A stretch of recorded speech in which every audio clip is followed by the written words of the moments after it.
E aí, tudo bem? Eu queria falar só um pouco sobre fermentação. Acredito que seja talvez o tema mais importante ou um dos mais importantes na panificação. Para que vocês tenham uma ideia, a fermentação é um processo que acontece em ausência de oxigênio, tá? Eu vou tomar como exemplo a fermentação a partir de fermento biológico fresco.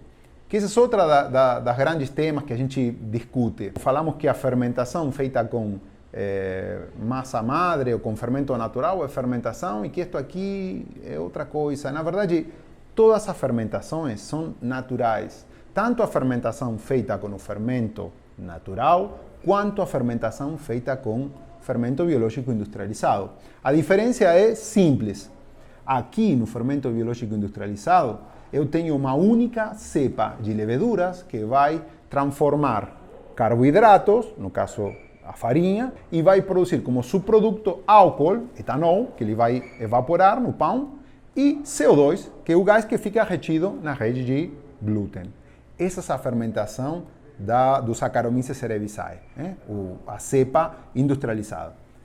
O que a gente chama de fermento natural, essa mistura que a gente tem de farinha, água, dentro dessa mistura também tem leveduras, às vezes tem da própria Saccharomyces, mas também tem leveduras selvagens e tem bactérias ácido-láticas, tá? Tem bactérias que vão produzir ácido acético, bactérias que vão produzir ácido lático e também um pouco de CO2, sim? Gás carbônico. Mas no caso do que a gente chama de fermento natural, quem produz realmente o gás vão ser as leveduras e quem produz o sabor são as bactérias. Sim?